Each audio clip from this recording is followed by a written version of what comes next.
Welcome to the channel, welcome to the channel, welcome to the channel, yeah. Greetings and salutations, my lovelies. My name is Kamaria, and this is Black Siren Creates. We are doing the mid-year book tag today. This tag has been around for eons, and I feel like it's not really a thing anymore, but who cares? We don't follow trends around here, okay? I don't even remember the original creator to this. It's been like 10 or 15 years, but if you know, let me know, and I will credit the original person. I don't think the original person is even on YouTube anymore, so I don't think it matters. I mean, it does matter, but whatever. I digress.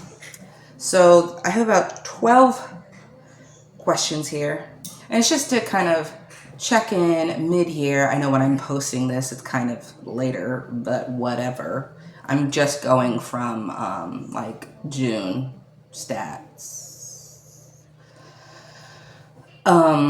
Just kind of checking in how our reading is going, what's on the radar. I will preface this to say that I don't necessarily read what's kind of trending. I read a lot of indie. I read a lot of self-published. If it's on Kindle Unlimited, I know Amazon is the devil, but sometimes a lot of, indie authors, they got to do what they got to do, and I want them to get their bag. So, number one, best book so far.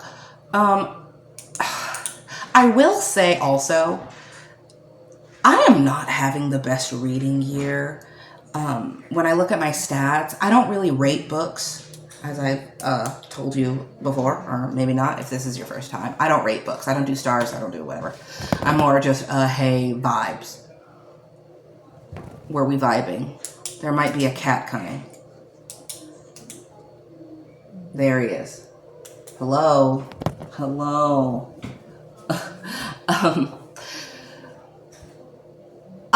It's just so mid.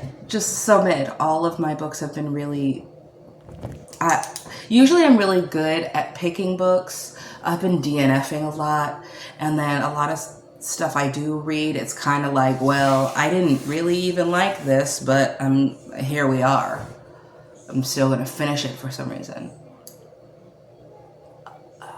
I've even read less books.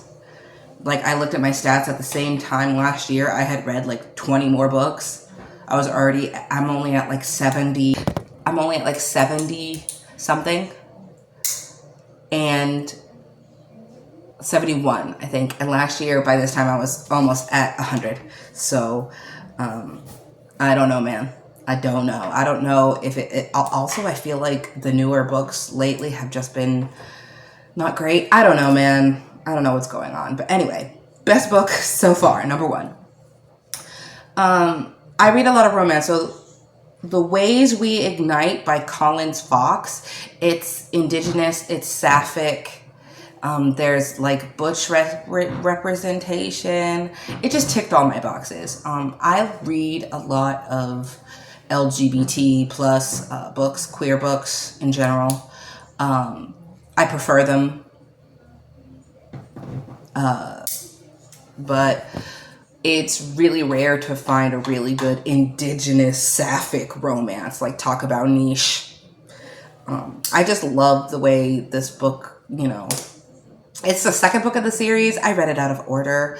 The first one is Second Chance Romance, and usually that doesn't really fly with me. I tried to read it, and they were just really immature about why they broke up, and hey, y'all, you're 30. Just have a conversation. I don't like miscommunication in books, and I don't like second chance romance, because if you are in a fully fledged relationship and you broke up, it's probably for a reason.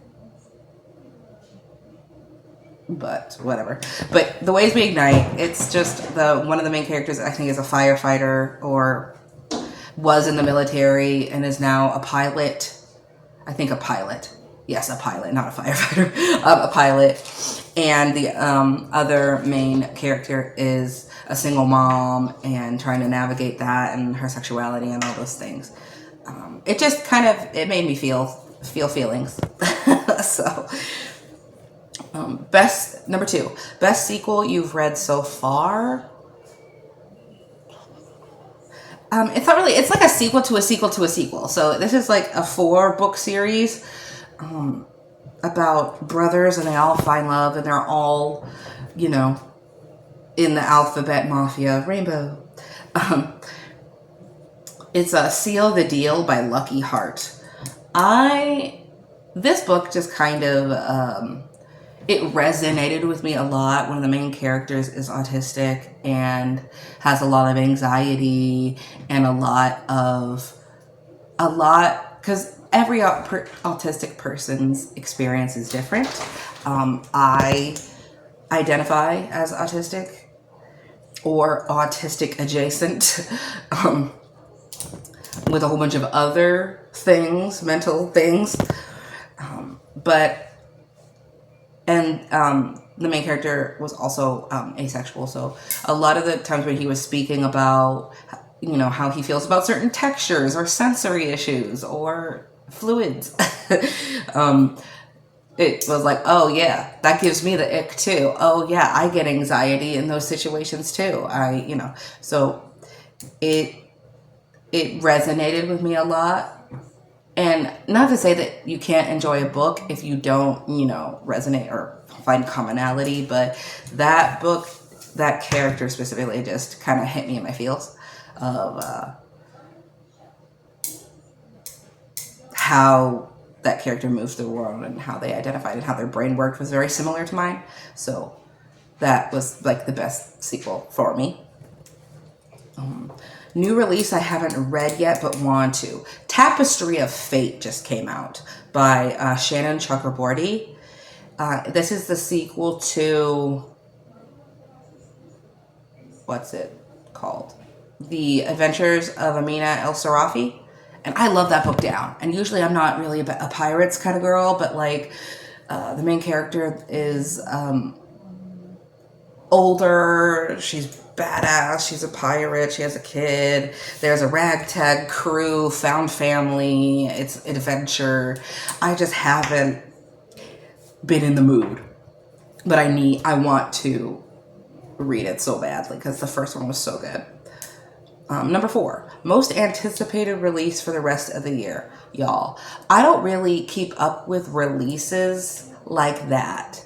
Unless it's like one of my favorite authors and it's a sequel to in a series I've already read. Like, I don't really like, oh my God, what next book is coming out? Like, there are so many books to, read and enjoy in the backlist. Even, I just kind of roll with the punches. I don't really, but there is one book that I can't wait for.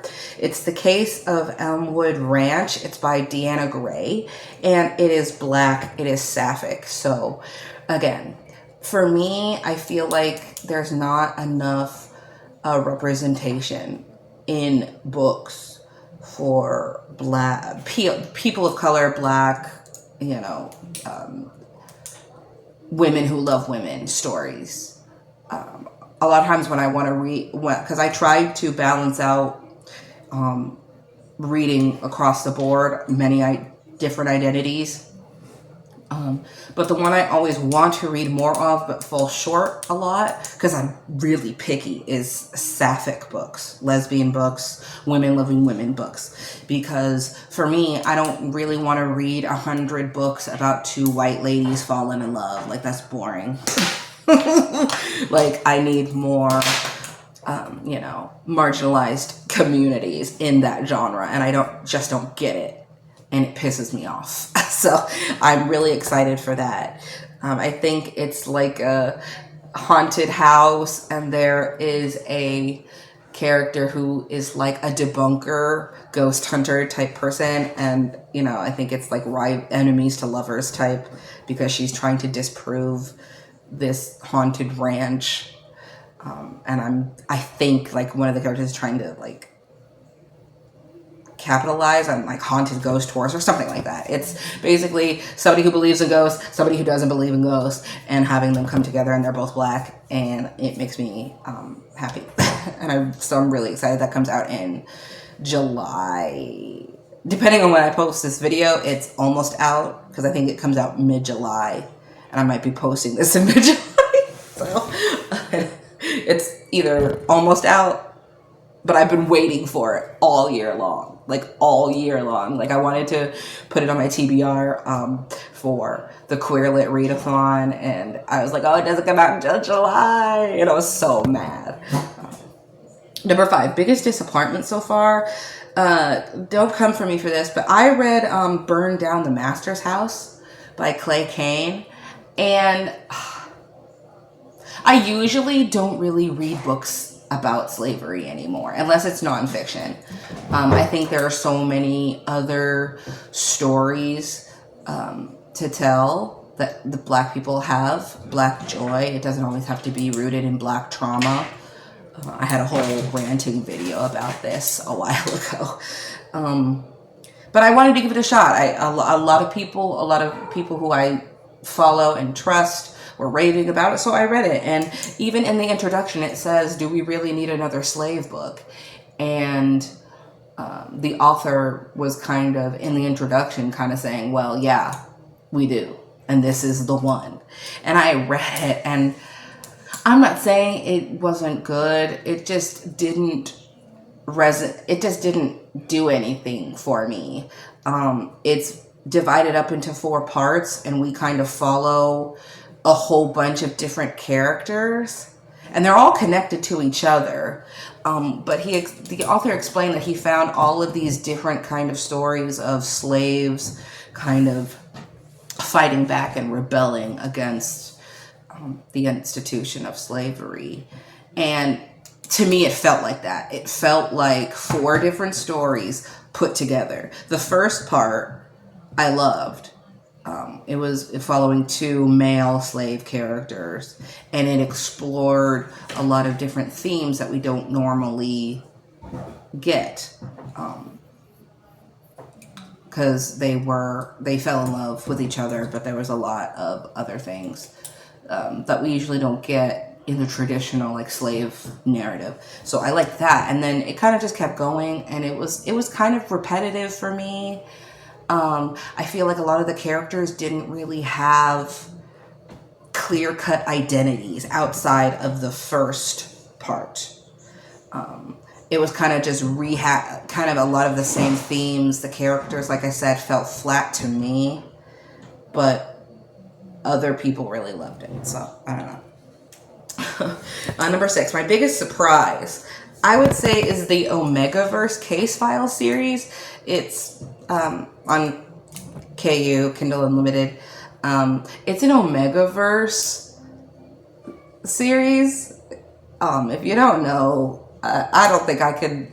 Y'all Google it if you don't know what Omegaverse is by this point in time. But it's basically, sometimes there are wolf shelters, but there's like alpha omega dynamics, usually with male characters. So, and then sometimes there's, the omegas getting pregnant, men getting pregnant, having babies. That's not my jam usually. So this series has mpreg in it, alphas impregnating omegas. And that's usually not my thing. But this one has that, but it didn't feel icky and gross. It felt natural, and it was kind of a different spin on Omegaverse that I don't normally see. So right now there are 3 books, and I just ate them down. I ate them all up. I read them back to back, and they were so good. Number 7, favorite new author. I read a lot of different authors, and it's really hard to become like a favorite, because I'll think I'll like an author, and then I'll go to read their backlist, and then I won't really like anything else they write. So that happened with me with like Kennedy Ryan. I read her kind of series following the 3 best friends, and then I tried to read her backlist, and I was like, oh, No. So, but so far, the only author that makes me hopeful that I want to read the rest of their stuff, they've only published one book, so it's kind of a debut author situation, is Pip Dolan. They are trans author, and I just read their debut book, and the writing was excellent. The characters felt real. The situations they were going through felt real. There was a lot of communication between the love interests. It was kind of slow burn, friends to lovers type. But they both had a lot of baggage coming into their relationship, and there was lots of talk about therapy and healthy boundaries, and it just was like a warm hug to me. So this author has a whole bunch of, like, I went to their Instagram and followed them right away. They have a lot of projects in the works, so I'm just really excited for what they publish in the future. So, possible new favorite author. Number 8, new fictional crush. I don't do this. I'm married, and I don't really get crushes on people. I don't really get crushes on people like that. Like, oh my God, I want him to be my boyfriend or girlfriend or whatever. Because I have a pretty great husband. But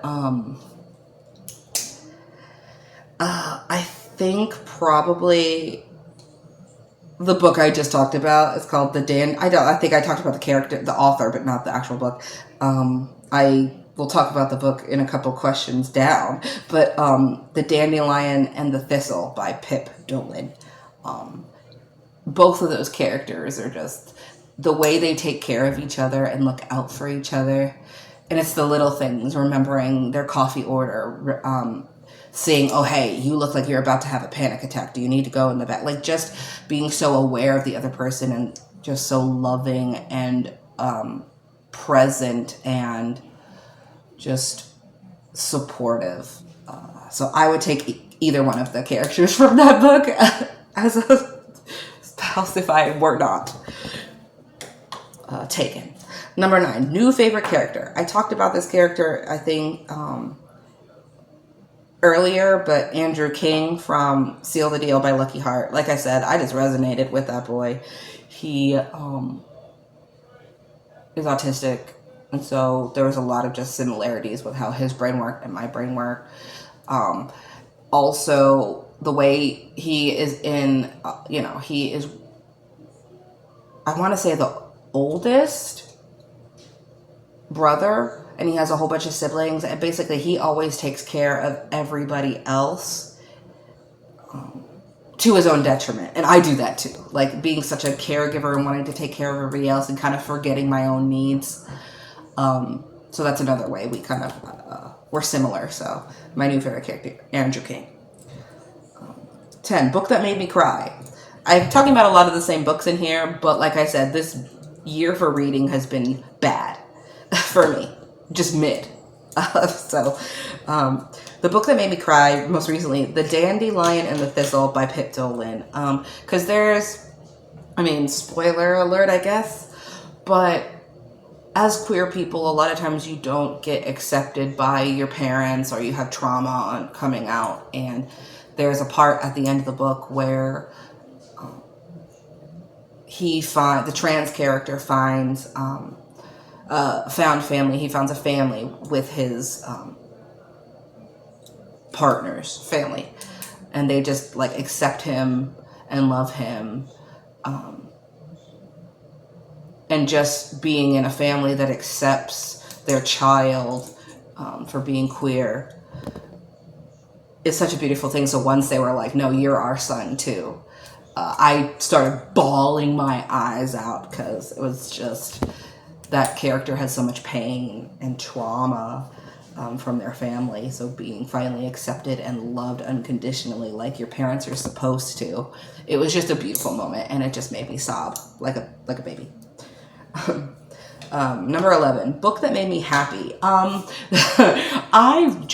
read the memoir by Leisha Haley and Kate.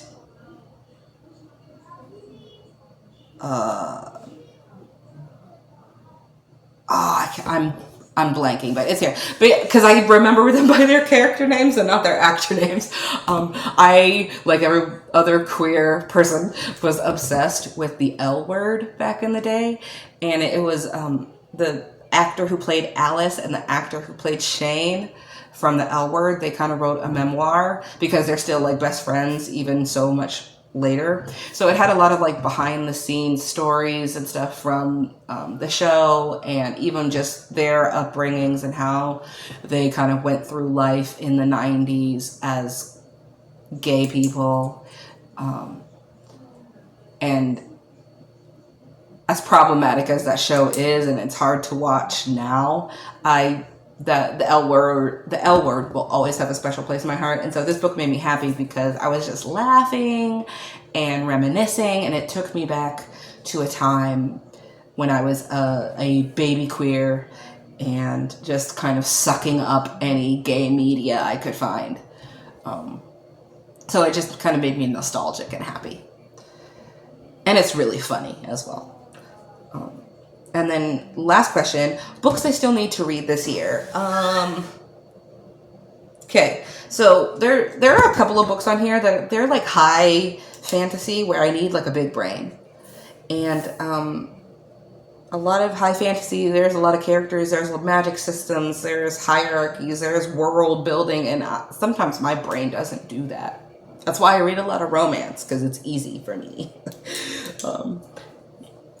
But I need to read The Will of the Many because that's been on my radar forever. I know the sequel already came out, but I fall behind the trends a lot. But I feel like it's kind of right up there with like Babel and its dark academia type, I think. So I really, really, really want to get around to that, but I need to be in the right headspace. I need to read The Tapestry of Fate, which is the sequel to The Adventures of Amina al-Sarafi. I also need to read the sequel to one of my favorite books last year, Immortal Dark, with black vampires. Dark academia, black vampires, and the main character is completely unhinged, okay? And the sequel just came out, and like the third one's going to be coming out soon, and I haven't even read the second one yet. But I need to read Eternal Ruin by Tigris Girma, and I tried to start reading it, but it had been so long in between the first and second. I need to read the first one again and then just go right into the second one when my mind is fresh. But the first book is like 500 pages and it's like very dense. So again, headspace. Children. I need to catch up on my Blackoween prompts. So Bree over at the Locked Booktician, she made Blackoween kind of a year-long challenge, kind of like Books and Lala. So every month you have a prompt and you're supposed to read a book. And I'm just behind because I haven't really been in the mood for like horror or suspense, and Blackoween is supposed to be black horror, mystery, crime fiction. And I used to be a crime fiction gal, and I'm not one. So I kind of stick to horror or speculative type, crime fiction. But I just haven't, again, I'm a mood reader, so I haven't really been in the mood. But I need to catch up because I really want to do it. And I love Blackoween and I love Bree. So yeah, those are the things I need to read before the end of the year. But that's it. Hopefully the second half of 2026 will be better, y'all, because my reading year has been not great. I'm hopeful, but realistic. Anyway, hope you enjoyed that yap, and I'll see you in the next one, guys. Bye.